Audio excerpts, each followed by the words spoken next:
മണ്ണിടിച്ചിൽ ഉണ്ടാകുന്നതിന് 5 മിനിറ്റ് മുമ്പ് പോലും കാണാവുന്ന സൂചനകൾ. ഹലോ ഗൈസ്, നമ്മളെല്ലാവരും വിഷമകരമായ സാഹചര്യത്തിലൂടെയാണ് കടന്നുപോയിക്കൊണ്ടിരിക്കുന്നത്. ഒരു മല ഒറ്റ നിമിഷം കൊണ്ട് താഴേക്ക് പതിക്കുന്നത് നമ്മൾ വാർത്തകളിൽ കണ്ടിട്ടുണ്ട്. പക്ഷേ മിക്ക മണ്ണിടിച്ചിലുകൾക്ക് മുമ്പ് പ്രകൃതി ചില മുന്നറിയിപ്പുകൾ നൽകാറുണ്ട്. അവ തിരിച്ചറിയാൻ കഴിഞ്ഞാൽ ചില സാഹചര്യങ്ങളിൽ അപകടത്തിൽ നിന്ന് മാറി നിൽക്കാൻ സമയം ലഭിച്ചേക്കാം. എന്നാൽ എല്ലാ മണ്ണിടിച്ചിലുകൾക്കും ഇങ്ങനെ വ്യക്തമായ മുന്നറിയിപ്പുകൾ ലഭിക്കണമെന്നില്ല. അതുകൊണ്ടാണ് ഈ ലക്ഷണങ്ങൾ അറിയുന്നത് പ്രധാനമായത്. ഉരുൾപൊട്ടലും മണ്ണിടിച്ചിലും ഉണ്ടാവാൻ സാധ്യതയുള്ള മേഖലകളിൽ നമ്മൾ ശ്രദ്ധിക്കേണ്ട കാര്യങ്ങൾ ഇവയാണ്. ഒന്നാമതായി, മണ്ണിൽ പുതിയ വിള്ളലുകൾ വീണിട്ടുണ്ടോ എന്ന് പരിശോധിക്കുക. വീടിൻ്റെ ചുറ്റും, മുറ്റത്ത്, റോഡിൽ അല്ലെങ്കിൽ മലഞ്ചെരുവിൽ പെട്ടെന്ന് പുതിയ വിള്ളലുകൾ കാണാൻ ഇടയായാൽ അത് ഗൗരവമായി കാണേണ്ടതാണ്. മണ്ണ് പതുക്കെ നീങ്ങുന്നതിൻ്റെ സൂചനയായിരിക്കാം അവ. രണ്ടാമതായി, മരങ്ങളും വൈദ്യുതി പോസ്റ്റുകളും ചെരിയുക. നേരെ നിൽക്കുന്ന മരമോ വൈദ്യുതി പോസ്റ്റോ പെട്ടെന്ന് ഒരു വശത്തേക്ക് ചെരിയാൻ തുടങ്ങുകയാണെങ്കിൽ താഴെയുള്ള മണ്ണ് നീങ്ങിയിട്ടുണ്ടാകാം. 3. വെള്ളത്തിൻ്റെ ഒഴുക്കിൽ പെട്ടെന്നുള്ള മാറ്റം. സാധാരണയായി ഇല്ലാത്ത സ്ഥലത്ത് വെള്ളം പുറത്തു വരിക, ചെറിയ ഉറവകൾ രൂപപ്പെടുക, അല്ലെങ്കിൽ ഒഴുക്ക് പെട്ടെന്ന് മങ്ങുകയോ മാറുകയോ ചെയ്താൽ ജാഗ്രത വേണം.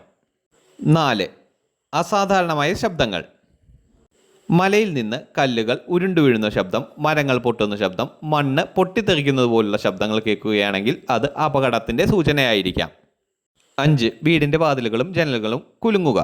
മുൻപ് എളുപ്പത്തിൽ തുറന്നിരുന്ന വാതിലോ ജനലോ പെട്ടെന്ന് കുലുങ്ങാൻ തുടങ്ങിയാൽ വീടിൻ്റെ അടിത്തറയിൽ ചെറിയ ചലനങ്ങൾ ഉണ്ടായിരിക്കാം. 6. മതിലുകളിൽ പുതിയ വിള്ളലുകൾ. വീടിൻ്റെ മതിലിലോ തറയിലോ പെട്ടെന്ന് വലിയ വിള്ളലുകൾ പ്രത്യക്ഷപ്പെട്ടാൽ അവ അവഗണിക്കരുത്. പ്രത്യേകിച്ച് കനത്ത മഴയ്ക്ക് ശേഷമാണെങ്കിൽ കൂടുതൽ ശ്രദ്ധിക്കുക. 7. ചെറിയ കല്ലുകൾ ഉരുണ്ടുവരിക. മലഞ്ചെരുവിൽ നിന്ന് ചെറിയ കല്ലുകൾ തുടർച്ചയായി ഉരുണ്ടുവരുന്നുണ്ടെങ്കിൽ വലിയ മണ്ണിടിച്ചിലിന് മുൻപുള്ള മുന്നറിയിപ്പാകാൻ സാധ്യതയുണ്ട്. ശ്രദ്ധിക്കേണ്ടത്, ഈ ലക്ഷണങ്ങൾ കണ്ടാലും എല്ലാ സമയത്തും മണ്ണിടിച്ചിൽ സംഭവിക്കണമെന്നില്ല. അതുപോലെ ചില മണ്ണിടിച്ചിലുകൾ യാതൊരു മുന്നറിയിപ്പും ഇല്ലാതെ സംഭവിക്കുകയും ചെയ്യാം. അതിനാൽ കനത്ത മഴയുള്ള സമയത്ത് അധികൃതരുടെ മുന്നറിയിപ്പുകൾ എപ്പോഴും പാലിക്കുക. പ്രകൃതി മുന്നറിയിപ്പ് നൽകുമ്പോൾ അത് അവഗണിക്കരുത്. ഒരു ചെറിയ വിള്ളലോ ഒരു അസാധാരണ ശബ്ദമോ പോലും ചില വലിയ അപകടത്തിൻ്റെ സൂചനയായേക്കാം. ഈ വിവരങ്ങൾ നിങ്ങളുടെ കുടുംബാംഗങ്ങളുമായി സുഹൃത്തുക്കളുമായും പങ്കുവയ്ക്കൂ. ഒരു ഷെയർ പോലും ഒരാളുടെ ജീവൻ രക്ഷിക്കാൻ സഹായിച്ചേക്കാം. വീഡിയോ ഇഷ്ടമായാൽ ലൈക്ക് ചെയ്യാനും കമൻറ്റ് ചെയ്യാനും മറക്കരുതേ.